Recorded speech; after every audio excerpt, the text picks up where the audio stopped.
Tom Hunter, president of your Lake Forest Lake Bluff Historical Society. The board and I are excited that you've taken this Saturday afternoon on a Halloween weekend to attend our program. It's our mission to inspire an awareness of our community's history and appreciation of its relevance through delivering engaging exhibitions, publications, and public programs, collecting and preserving local heritage and culture while supporting historical research. We remain an active and viable organization. Growing our membership is essential to our ongoing sustainability, and with your support today and the sellout crowd, we are pursuing the interests and memberships of all ages in our community. So, if you're not a member yet, we hope that the program will inspire you to join today. This is a benefit. It's not a book signing event. However, Captain Lovell has graciously provided us with an opportunity to use a limited number of signed Apollo 13 books to add to our cause. I hope you'll consider joining or renewing an early membership at the Gold Circle level. Both Lake Forest and Lake Bluff are communities rich with local, national, and international ties. To celebrate this rich history, the board, volunteers, and staff are proud to be part of the upcoming activities during the sesquicentennial celebration of the City of Lake Forest. We hope to see you all again during those celebrations. On a quick note, today could not have happened without the hard work of Historical Society volunteers and staff. As you know, Janice Hack is our executive director, Lori Stein is our curator, Jane O'Neill, Leslie Chapman, Harold Morrison, all deserve a special thanks for their efforts. Our program committee co-chairs, Katie Hale and Connie Carfagno, have pulled this together from invitations to the refreshments following the event in a quick 6 weeks. So we did this on a very short time schedule. Anyway, please join me in a round of applause for their hard work.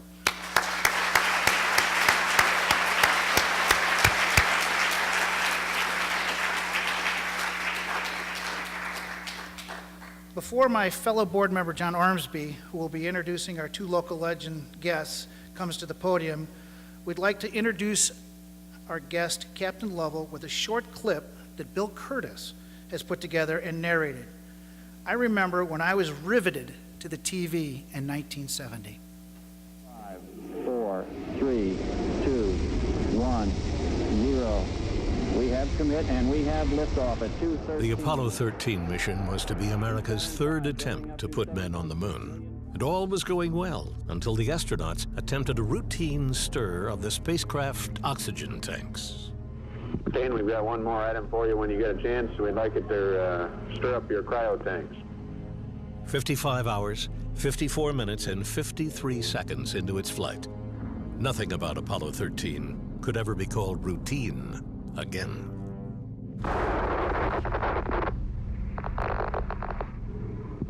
Houston, we've had a problem. Oxygen tank 2 exploded, ripping a hole in the membrane surrounding the oxygen in the main service module. Outside the spacecraft window, the astronauts could see the precious air escaping into space. We are venting something out into space. Roger, we copy your venting.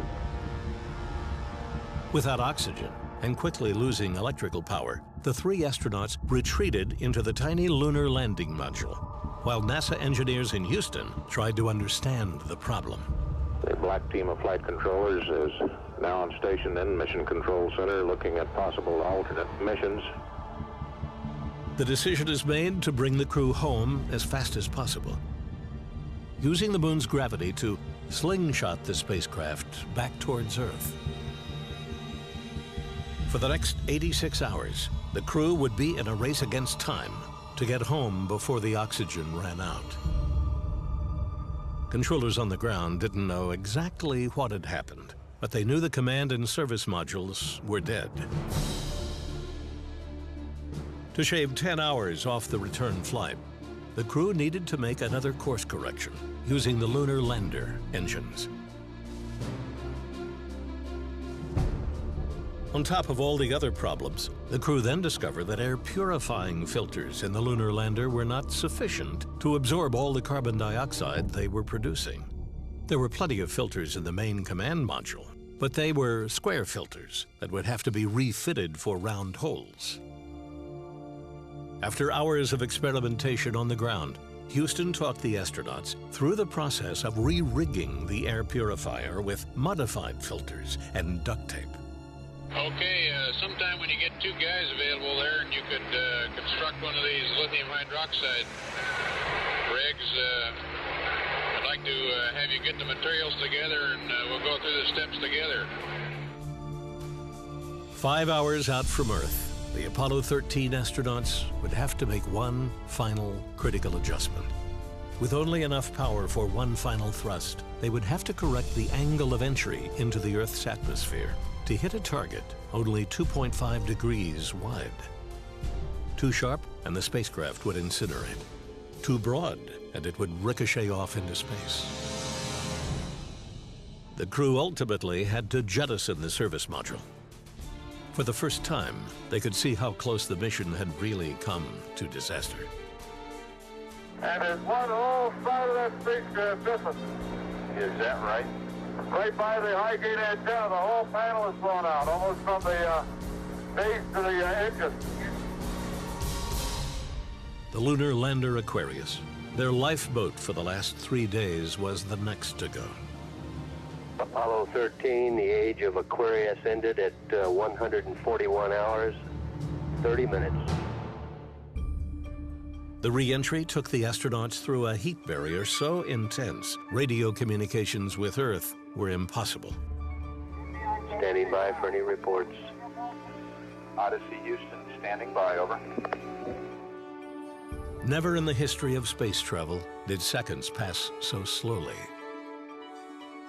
And then, like an answered prayer, a voice broke the silence. Okay, go. Okay, we read you, Jack. Odyssey, Houston, we show you on the mains. It really looks great. An extremely loud applause of Apollo 13 on main chutes comes through loud and clear on the television display here. As much as any other space mission, Apollo 13 lives on in our memories as a reminder of how, in so many unexpected ways, the human spirit is capable of rising up to overcome even the greatest challenges.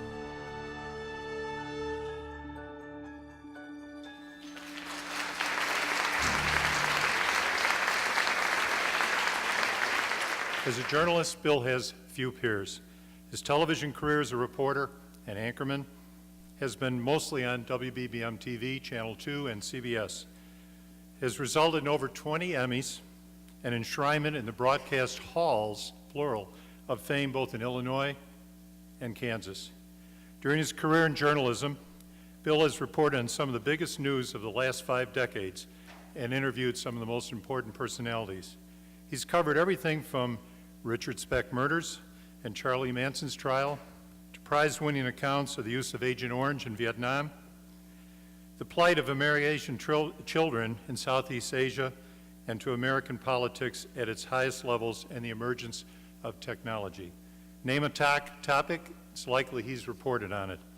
His recent return to the daily airwaves in Channel 2 was a reminder to us of what an impact he's had on Chicago. With Donna LaPietra as executive producer, Bill was an integral force in taking a third-place TV station to the #1 position in the 3rd largest media market in the country. He traveled the world for in-depth stories and became a station hallmark. I would guess his WBBM TV primetime newscasts with co-anchor Walter Jacobson were a must-see for many of us in this room. Maybe I'm showing my age. If Walter Cronkite made Americans feel informed, it's exactly what Bill has done to Chicagoans. But while Bill may be familiar to us as one of television's premier newsmen, it is possible his skills as a documentarian and telling America's history as it unfolds may be the most appreciated of all. Together with Donna, the documentaries produced by their company, Kurtis Productions, has sustained the mission to produce quality informational programming. They have aired on PBS, A&E, CNBC, National Geographic, Discovery Channel, and yes, even the Weather Channel. They have chronicled almost every facet of our American society, translating complicated issues of the day and putting them in understandable context for millions of viewers. They have collected many honors along the way for focusing on important issues such as conservation, medicine, crime, racism, education, culture, terrorism, business, feminism, and justice. Both serve on the boards of Chicago's Green City Market, the Chicago Botanic Garden, the Midwest chapter of the Natural Resources Defense Council, and Bill is also on the board for the Illinois Nature Conservancy and the Abraham Lincoln Library Foundation. Combined, they work with over 50 non-for-profit organizations and institutions in the Chicagoland area. And now we're proud to have Bill add the Lake Forest, Lake Bluff Historical Society to the list of his friends. Now, James Lovell, the Eagle Scout, Naval Academy graduate, highly decorated military veteran, successful business executive, restaurateur, and was a test pilot who became an astronaut, spending over 715 hours in space, and one of only 3 men to have gone to the moon twice. To the general public, Jim is an inspirational icon. He was a heroic commander as portrayed by actor Tom Hanks in the popular Hollywood film, successfully guiding home the Apollo 13 space module. It was a rescue effort, quite literally, both captivated and thrilled the entire world. This required a cool and steady hand that none of us will ever fully comprehend, but all of us will fully appreciate. It was a seminal event in the development of this country's space program, and Jim will be the first to tell you it was a result of a true team effort. All of it was captured in a book he co-authored with Jeffrey Kluger entitled Lost Moon, The Perilous Voyage of Apollo 13. As an icon, he's received more honors, I'm sure, than he'll humbly remember. Though I'm also sure he'll protest. Let me name a few. Presidential Medal for Freedom, French Legion of Honor, NASA Distinguished Service Medal, NASA Exceptional Service Medal, NASA Ambassador of Exploration Award, and the Navy Distinguished Service Medal, 2 Navy Distinguished Flying Crosses, and the Congressional Space Medal of Honor, to name a few. He has received honorary doctorates from Blackburn University, Mary Hardin Baylor College, Milwaukee School of Engineering, Rockhurst College, Susquehanna University, Washington and Jefferson College, Western Michigan University, William Patterson College, and our good neighbors, the Lake Forest College. I can guarantee you he has served on many boards. There's a crater on the moon on the far side named for him. There's a street named for him in Milwaukee where he was raised.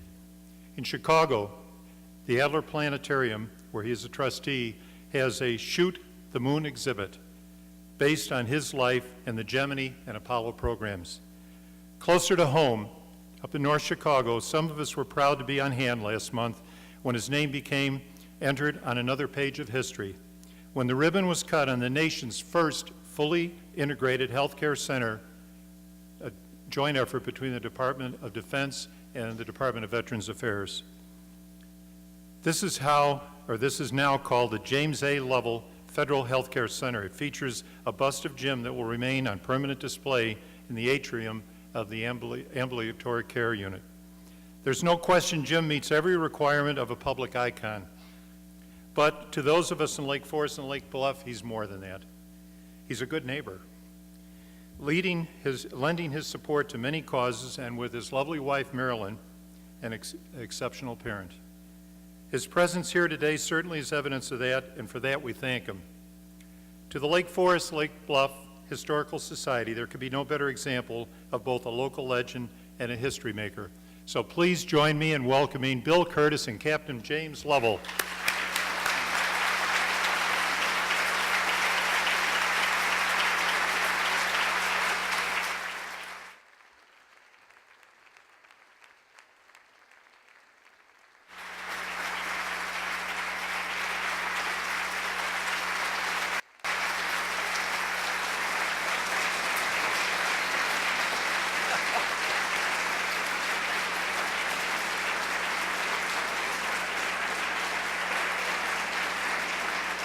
You know, Bill, I think they were expecting Tom Hanks.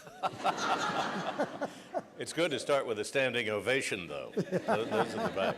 You know, this is the way the Supreme Court enters the bench. So you go, and not that I have been there, but the spectators are seated, and the lawyers are ready to present their arguments, and they just appear all of a sudden out behind the curtain. So I'm emceeing a show at the Explorers Club in New York.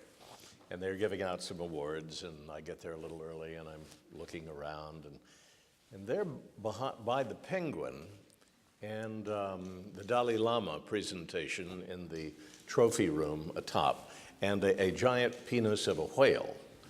I find a little letter, and it's framed, and I go up, and it said, and it's a small flag, a little Explorers Club flag like this. And it's a letter from James Lovell. And it said, I had promised to carry this flag on the moon during a walk, but something happened on the way.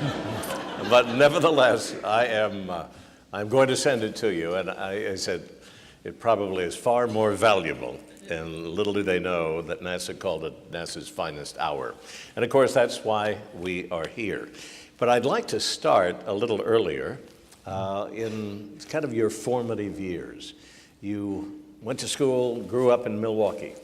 I was from Milwaukee, from grade school, high school, and then 2 years in Madison at the University of Wisconsin. Now, a biographer would go back and try and sift through all those experiences that you had as a young man and find the one that turned you on to flying, the Navy, and ultimately to space. Well, several things were sort of the catalyst, I guess you'd say, that got me involved in how I became in a career. Well, the first thing in early high school, I was interested, I became a Boy Scout. I was interested in astronomy. I learned a little bit about the stars, and that always sort of fascinated me. And then I got interested in rockets. This was in the war years, in 42 and 40 through 46. There was a fellow by the name of Robert Goddard who was a developer of liquid fuel rockets. And he started in Massachusetts, and they made so much noise, he moved out to New Mexico. But he was very interested in this liquid fuel rocket business, and I got interested somehow in it. As a matter of fact, in high school, another friend of mine, and we started to try to build one, which was, of course, impossible. But we did end up building little solid fuel rockets. And there was a little incident that I did. I came down here, I visited my aunt and uncle in Oak Park, and I went down to, I looked in a book in the directory, and I was looking for chemicals to buy rocket fuel. And so I saw a chemical company, and it was down on Michigan Avenue. Let's see, where was that? I'm from Milwaukee. Well, I got in the L, and I found Michigan Avenue, and I went down to where this chemical company was, and it was right on these big bronze doors, and I walked in there, and right away I knew that I was in the wrong place. But I went up and said, I want to buy some chemicals. I want to buy a little potassium nitrate and sulfur and charcoal. And the fellow looked at me and says, you know, we sell chemicals here by the railroad car. And he says, what do you want those for? And he said, do you know what they produce when they're mixed together? And I said, rocket fuel? And he said, no, gunpowder. So anyway, I learned my first lesson, but I was interested in rockets. And also my uncle was the 58th Naval Aviator, so I was also interested in airplanes. And when I was going towards graduation in high school, I first of all wrote a letter, said, where can I go to school to learn to be a rocket engineer? And there wasn't any curriculum at that time for that. But the Navy bailed me out. I got into a program called the Holloway program, which was like an ROTC program, and got me my first 2 years of college at Wisconsin. Why the Navy? Just because of the program, or? Well, two things. Of course, I wanted to follow my uncle, and I tried for the Naval Academy, but I was third alternate, and I knew I was never going to get in. out of high school, and also I wanted to go into flying, and this ROTC program that I joined out of high school was for naval aviation. So you graduated from the Naval Academy, and then you had an opportunity to become an astronaut. When did you first hear of the program?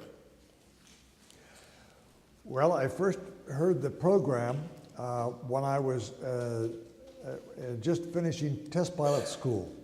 This was at Patuxent River, Maryland. I was a naval aviator and then was assigned to the school at Patuxent River.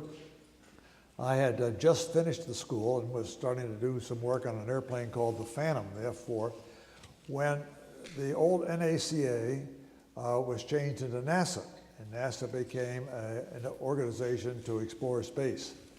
And during their determination of what they wanted to do, the first thing they thought they would do was put a man in a capsule on top of an Atlas booster, and that would be the first attempt to do that. But they had to have somebody to volunteer. And the first thing that NASA folks thought about was, well, let's see, how about stuntmen? You know, Hollywood stuntmen. They're used to that kind of stuff. And they said, well, how about a double amputee? Because, you know, he won't need legs up there in this capsule, and it will save weight. You know? And it was President Eisenhower that came to them and said, look, some of the stuff that you're going to be working with is still classified. Why don't you pick military test pilots because they have a classification and they can work with you. They're used to testing airplanes, and the spacecraft should be something like an airplane. And so they asked the Navy and the Air Force to produce people with these qualifications. They could not be over the age of 35. They had to have an engineering degree of some sort. They could not be over 6 feet tall. They had to be a graduate of a test pilot school. And they had to have, for some strange reason in those days, 1,000 hours of flying jet airplanes.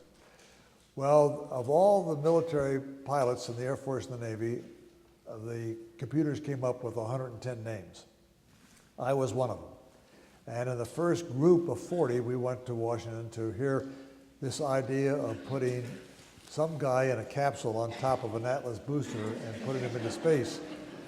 Now, you perhaps don't remember those days, but Atlas boosters were blowing up every other year down at Cape Canaveral. And so it was a little touch and go. And out of the 40 people, or the 110 actually, 32 were for finalists. I was one of those and went for my physicals and everything, but they picked those other 7 characters, you know, the Shepherds and the Grissams and the Glens. Yep. Ironically, Tom Hunter, or the principal of Lake Forest High School, pointed out as we were coming in that the playoffs are tonight, and Lake Forest High School is playing Ellen Shepherd High School. They don't have a chance. Shepherd doesn't. Shepherd does.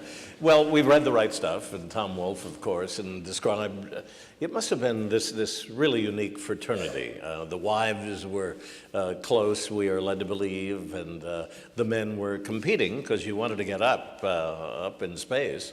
Was it indeed kind of a robust and wonderful little community that you had joined? That's right. We eventually moved down to Houston, between Houston and Galveston. We all went down there and we moved into a community that was just starting up. Just the houses were being built.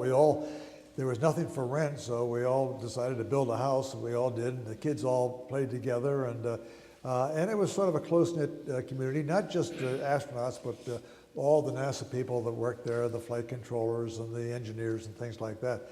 It was quite a very interesting time. And we first got assigned there. Of course, the original 7 were there to begin with, and then when NASA decided that they wanted to continue the program after the Mercury program, they needed more astronauts, and so I was in the second selection, and I made it that time and got down there. And of course, the first 7, looked at us sort of, who are these characters? Right.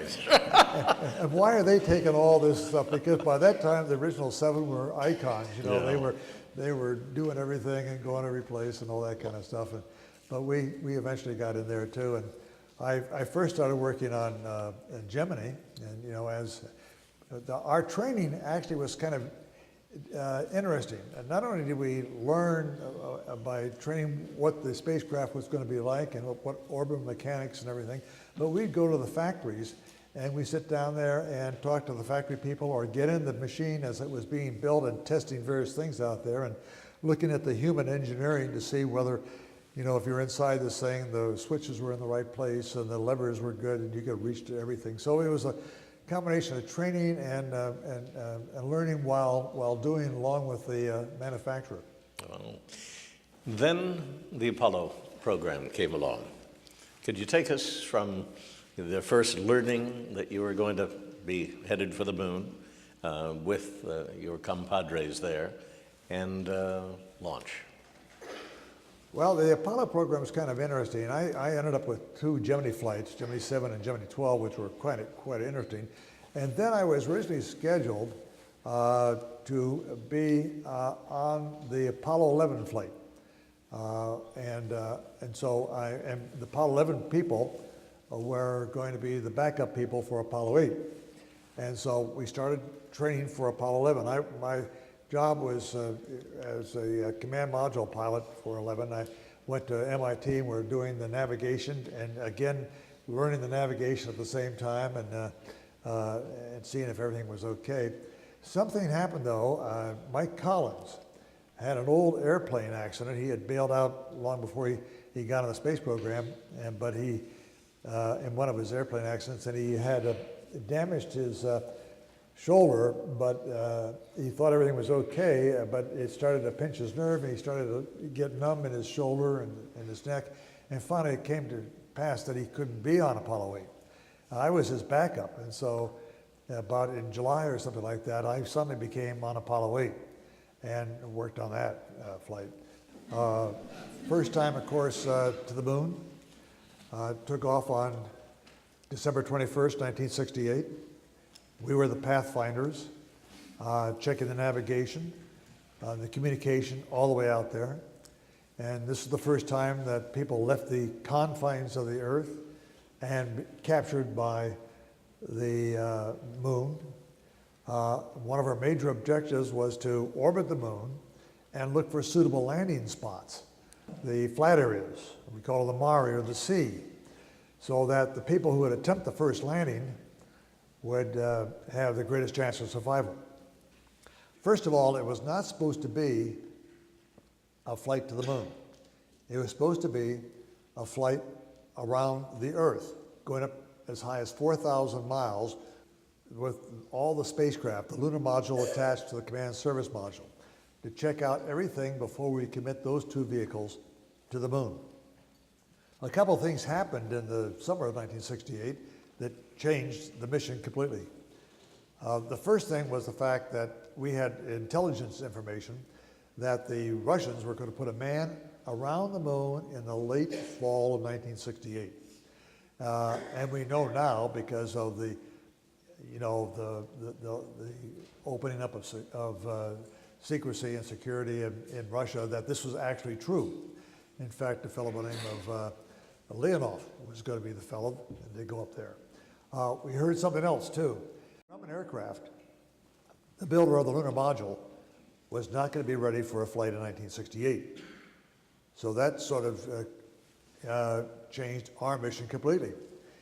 So if Apollo 7, that was going to go up, was to be successful in an 11-day flight around the Earth, then NASA hierarchy said, let's send Apollo 8 without the lunar module all the way to the moon, test out the navigation, communications, look for landing sites, and that's exactly what happened. Good, good. One other thing too, Bill. We took off on December 21st, 1968. It took us 3 days to get to the moon, so we orbited the moon on Christmas Eve. And when we were planning the flight, and it turned out, just by coincidence, that we are going to be going around the moon on Christmas Eve, we said, gee, this is a good time to say something. What can we say? You know, this is before one small step, and, you know, one. Right. And So we thought of things like, well, let's change the words to the night before Christmas. Nah, that didn't sound too good. How about another verse to Jingle Bells? That wasn't too good either. Then it was a newspaper fellow who we asked, what can we say? And we figured that he wrote articles all the time. He'd have something to say. And so he spent most of a night trying to figure out something to say. And his wife finally came down and said, what are you doing? He said, well, I'm trying to get something for these three guys to say around the moon on Christmas Eve. And she said, well, why don't they read the first 10 verses of Genesis from the Old Testament, which is the basis of many of the world's religions. And in reality, the Christian people will probably be the minority hearing everybody listening to them because everybody will be tuned in. And that's how it came to pass that on the last orbit of the moon, we read from the first 10 verses of Genesis. Great. Here is NASA spending all that money, and they leave out the marketing guy. I just can't believe it that they wouldn't provide you with something to read. So did Neil Armstrong come up with one small step? I often asked him that. He won't say anything, whether he did or not. Well, let's go to Apollo 13. And you must have been looking forward to what, I guess everybody, nothing is routine, and you know that every time you're a test pilot and you go out, why something could happen. But I would imagine that things had been going so well with the program that you weren't expecting anything. No, by this time, the flights were getting to be kind of regular. This was to be the first scientific flight. The first two flights were in reality challenges because it was a race between the Soviet Union and ourselves. But 13 was going to land someplace different in the hills of the highlands of the moon because the reflectivity is much brighter there. The scientists thought that the material might be different, and that there was the ejecta line on the surface thrown up by volcanism during the early formation of the moon, and or by meteorite impacts, and that could tell us something about the interior of the moon, whereas 11 and 12 brought back stuff that was mostly on the surface. Takeoff on the flight was on April 11th, 1970 at 13:13 Central Standard Time, and I thought right there something was going to happen. And 13, of course it did. Yep, 13. But it started okay, didn't it? It did. The first stage worked fine. We lit the 5 engines on the second stage. This is a big Saturn V, a 3-stage vehicle. And but 2 minutes before it should have, the center engine shut down inadvertently. It shouldn't have done that. And we know now from an analysis later on that it was going divergent on the structure that it was attached to. And had we not had a safety switch that would shut it off, the thing would have probably disintegrated and, of course, ruined our whole day. The Saturn V's first job was to get us into Earth orbit so we could test out our spacecraft. And then after we came around the Earth, on the 3rd stage now of our 3-stage vehicle, we lit that engine a second time, and it would put us on a proper course all the way to the moon, coasting all the way. Good. At what point in the journey did then that magic moment happen when you knew something was wrong? Well, it was about 2 days out, and this is about a 3-day flight to the moon, and a little bit more than 2 days out. We were just finishing up a TV program that was scheduled on our flight plan, which nobody watched, by the way. It had become that routine. It came back that routine. As a matter of fact, before the flight, the only indication that Apollo 13 was going to fly was there was an article in the New York Times on page 97 by the weather page. It said, oh, by the way, 13 is scheduled to launch here.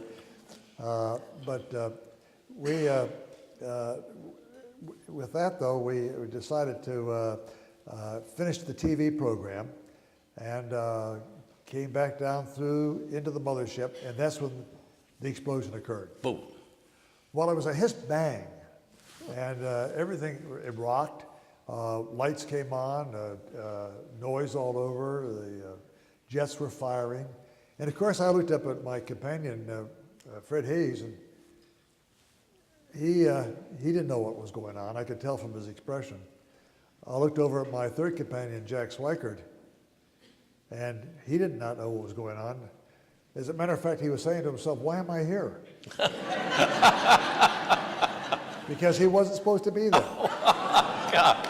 You know, Ken Manley was going to be there, and of course, the story is that he got the measles just before the flight, and they took Ken off the flight and put Jack in his place. So, as a test pilot, as the commander, you then have to start through trying to figure it out. That was the low point, yeah, as we were trying to figure out what was going on. We didn't know at first, and the first indication was that we lost 2 fuel cells. These are devices that provide us electricity, and our mission rules said that if you lose 1 fuel cell, you can't land on the moon. But 1 fuel cell alone will give you enough electrical power to get you all the way around the moon and back home safely. So really, we were more disappointed than anything else. We thought, well, that explosion must have been for 2 fuel cells, and we can't land, and now we got to just circle around the moon. I've already done that, and go back.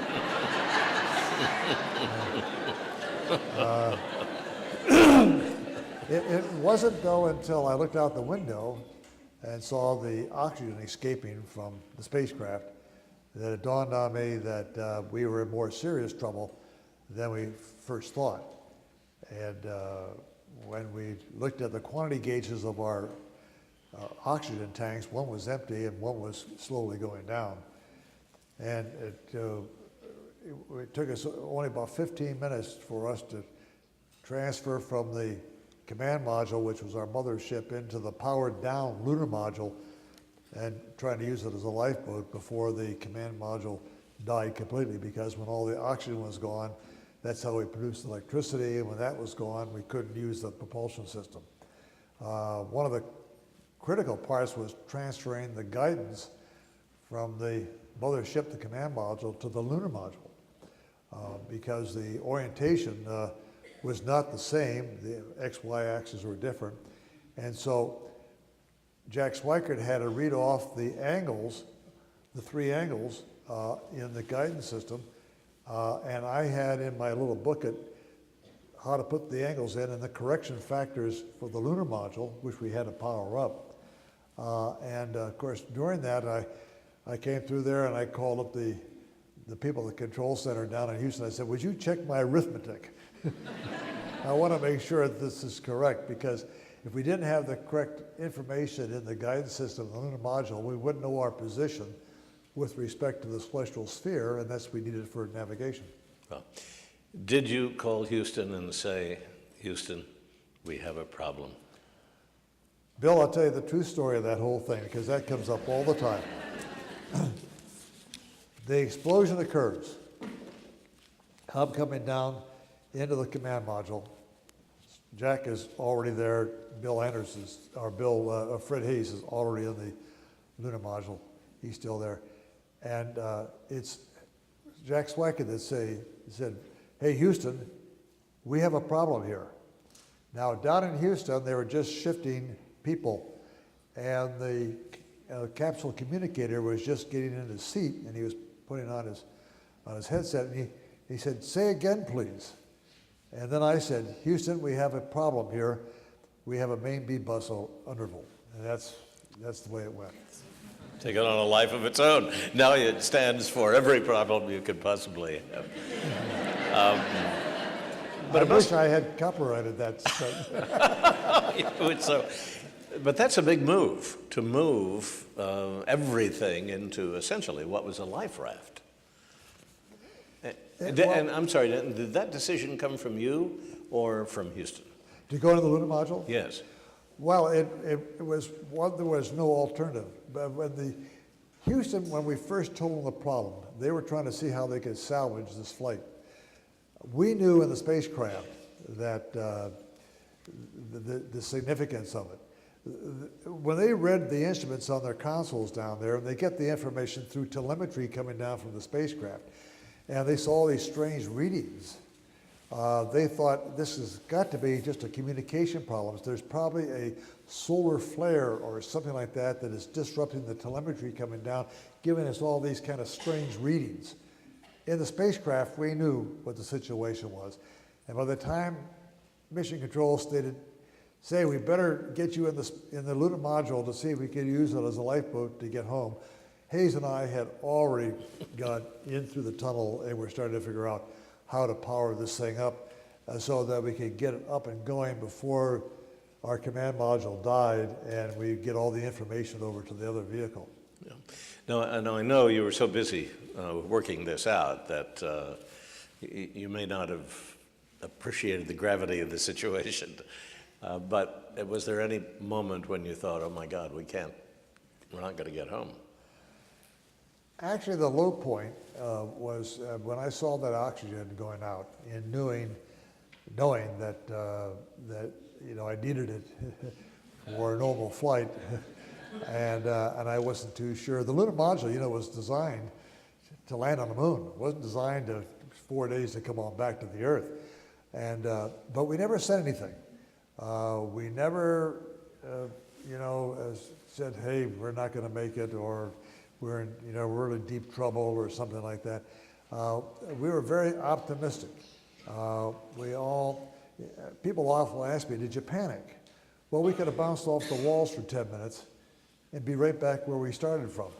So, but the first thought you get, and I think these are the first thoughts that everybody gets when they're suddenly in a very dangerous situation. Why me? Why didn't this wait for Apollo 14, or why didn't it happen on Apollo 12? But after you get over that feeling of why me, then you say, well, it was me, or it is me, and we have to go from there.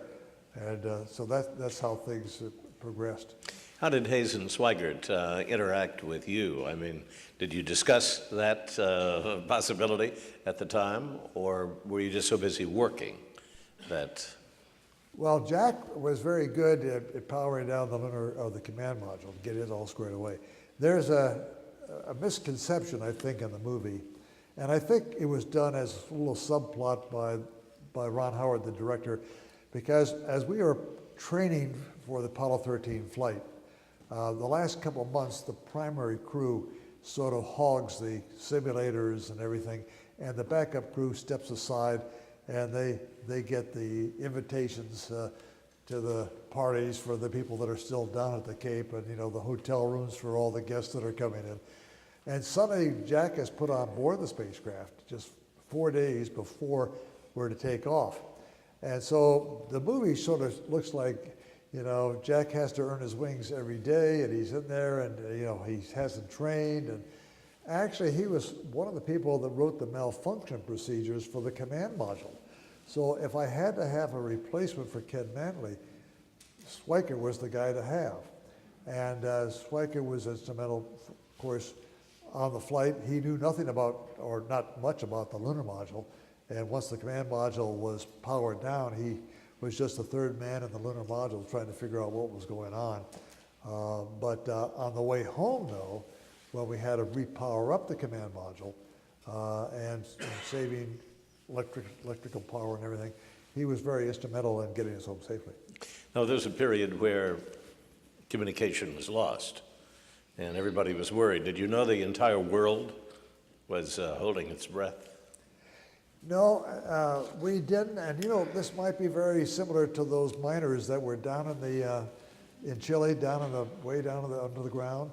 They only knew what they knew, and what some guy was telling them from the surface. And that was the same way with us. We only knew what we had to do to get home and getting the instructions and working out the procedures. We didn't know anything else about if anybody was listening in or anybody was, worried about us or interested in us until we got on board the ship. And then I picked up a newspaper that was on board there and read all the people that were interested. Did they give you an opportunity to talk to Marilyn? Were their last rites read or anything like that?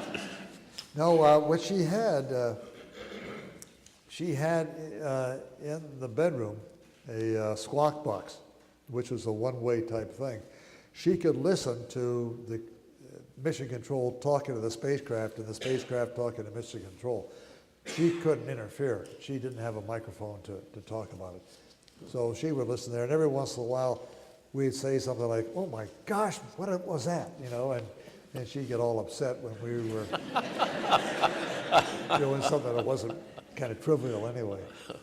Now, there were a couple parts of the movie, of course, when Houston, they're in there trying to solve the problem, and a variety of problems to figure out the calculations. Can we make it? Do we have enough fuel? Do we have enough oxygen? Was it a shared kind of discovery process, or would you christen them as heroes? Oh, definitely the mission control people were really the people that got us home safely. I credit it to the good leadership that they had and the teamwork that was developed because of that leadership and the initiative or the imagination. If those of you who saw the movie, and by the way, the movie was very, very accurate. There was the one scene where we're being poisoned by our own exhalation, because we had square canisters in the dead command module to remove carbon dioxide, and round canisters in the lunar module to do the same thing, but we didn't have enough round canisters for 3 guys in 4 days. The lunar module was only designed for 2 guys and 2 days. And consequently, we had to figure out some way of jury-rigging a square canister to work into the lunar module system, and we did it with duct tape and plastic and cardboard and an old sock. And that was designed and brought up by the Crew Systems Division down at NASA, who also determined that we'd be poisoned by the carbon dioxide building up if we didn't do something. And they came up with that just at the nick of time as the amount of carbon dioxide building in the spacecraft became greater and greater, which, by the way, is poisonous in large concentrations. You know, if that happened today, with our economy, we would say, maybe we didn't need all those billions of dollars. But I do want to point out that the Historical Society would like you to have this present. I'm sure you have a garage full. I never leave home without it. Would you agree that it was indeed NASA's finest hour? I think so. The Apollo 13 was in its initial mission was a failure. The only experiment that was successful was essentially done by the control center when they took the 3rd stage of our booster, which was following us to the moon, changed its course slightly, it impacted the moon, and we could learn a lot about the lunar surface. Other than that, it was just a flight of survival. But it was also a triumph in a different sense. It was a triumph that a group of people could take a almost certain catastrophe and through good leadership and teamwork figure out how to get over each crisis as it came upon. We had to get off a course to get back on the proper course. We had to get rid of the carbon dioxide. We had to figure out how to power up the little battery in the command module so we could use it to get its systems going again to make a safe entry back into the atmosphere. All these little things had to be thought up and going down to the simulators to try to work them out to see if they're correct, then sending them up to us. They had to figure out the solutions. The flight crew then had to correctly execute those solutions to get that spacecraft home. Was there a moment where you said, well, we've made it, we've done this? The time that we said, hey, we finally made it was when we hit the water and the water splashed on the windows and the spacecraft didn't keep sinking. So we said, hey, we're down here. Yeah. Well, even that was not known because it wasn't supposed to come back. That's right. The one thing that we had no control over and that we just had to say, hey, it's got to go this way.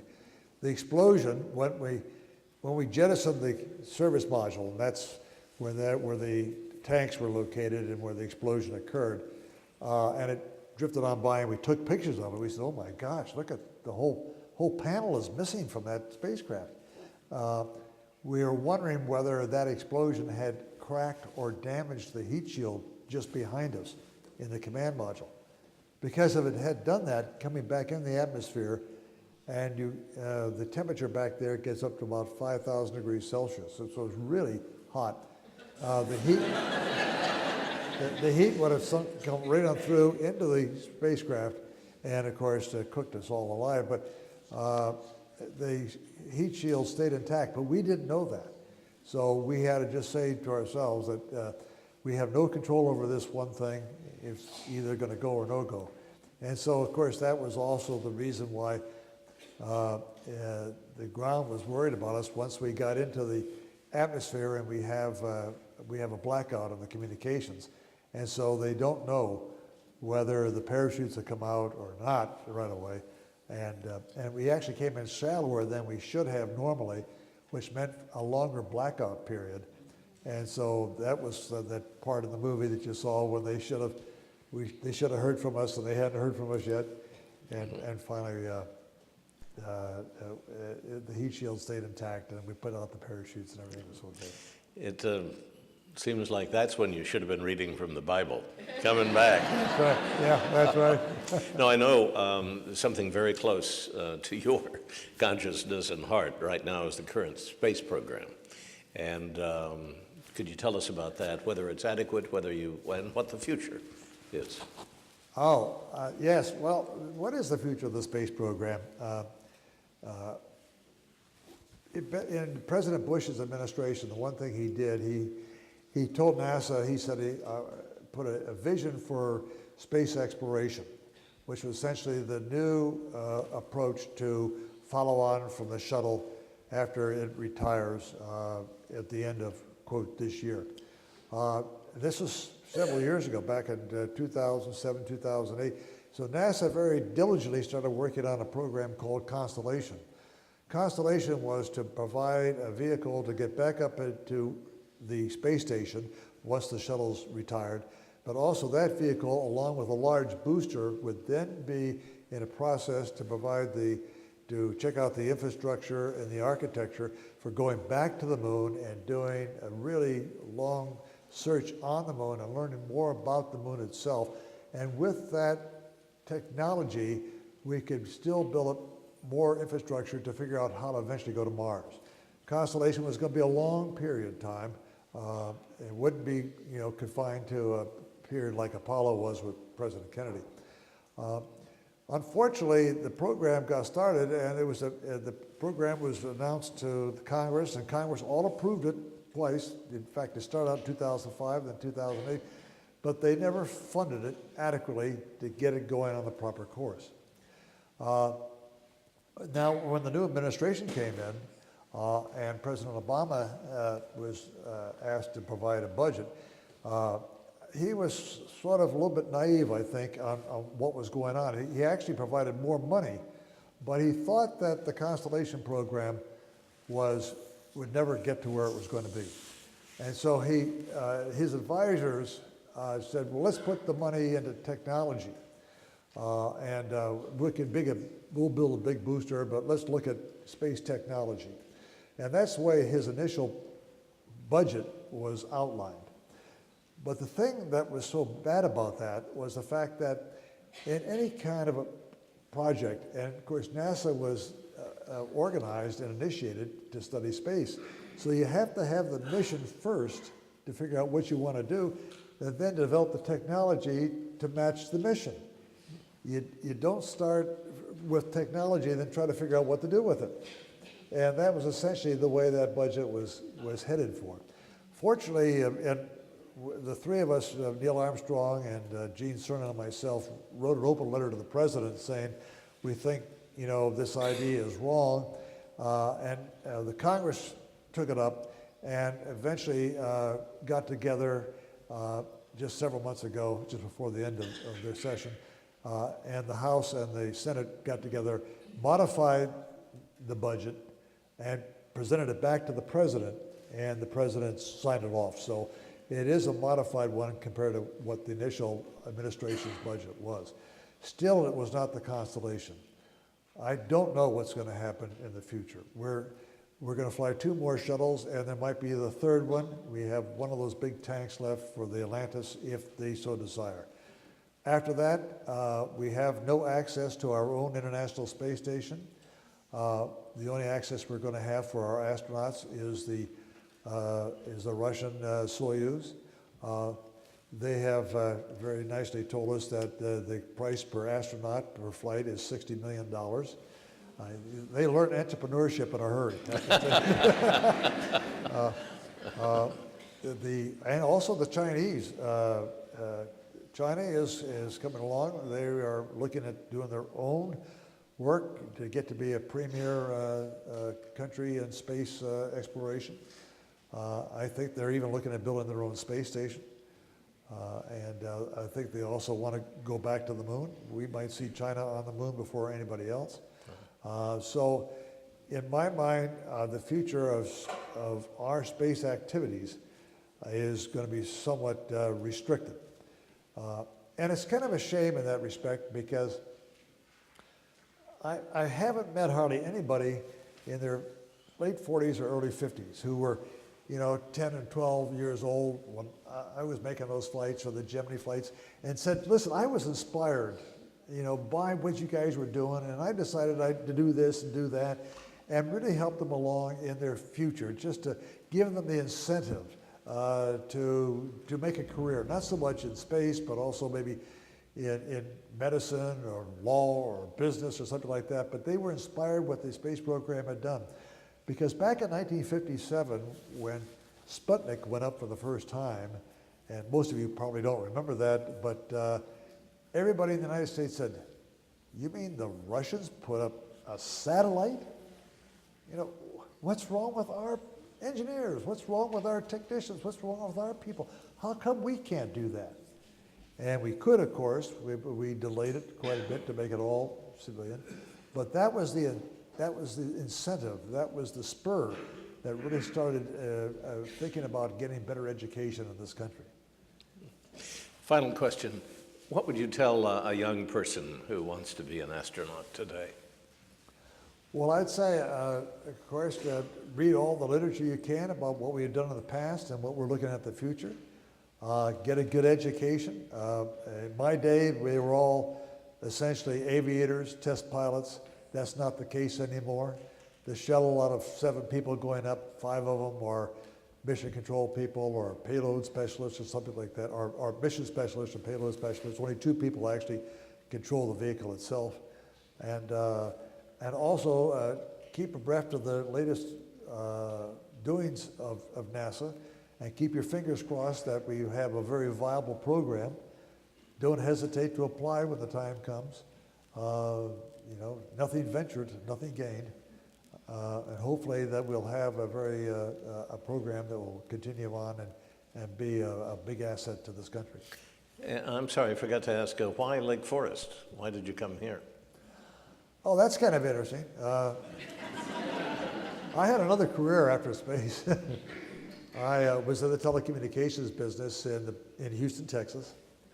Our company was sold to a company called the Centel Corporation. For a year, I stayed down there in Texas running then the division of the Centel. They invited me to come up here. I found out my paycheck was coming up here, so I decided to follow it and became an officer of the Centel Corporation. And of course, when we came up here, we looked for a place to live. And it's kind of interesting because when I first graduated from the Naval Academy and got married the same day, on part of our honeymoon, we were going to visit my wife's parents in Milwaukee, and we were driving up 41. Of course, the tri-state and everything wasn't, back in 1952, wasn't there. And we decided to have breakfast, and we decided to divert to go into Lake Forest to see if we could find, a little restaurant to have breakfast. And as we drove through Lake Forest and we saw all these beautiful homes, I said to my wife, Marilyn, I said, my gosh, wouldn't it be nice to live here someday? And so, my gosh, years and years later, we came up here, and the first thing that she did was to drive to Lake Forest and to look for a place to live, and we've been here ever since. Hopefully you found a good breakfast. But Hopefully you found a good breakfast since then. I think we did. I don't know if Walgreens was there at that time. But I think at that time they had a little deli, but I don't think they have it anymore. Well, ladies and gentlemen, you have just heard a first-hand account of one of the great events in American history from one of the prime players, James Lovell.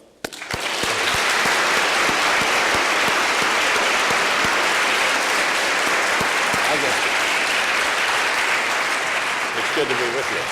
Well, there you are. Look at that.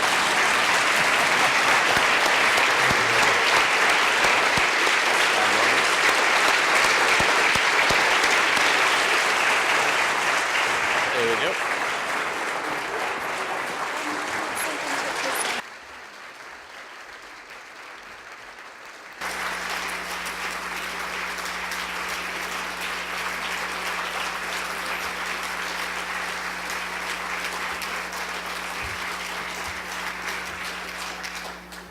On behalf of the Historical Society, we'd like to present each of you with these gifts, making this our inaugural Living Legends series such a success. So thank you very much.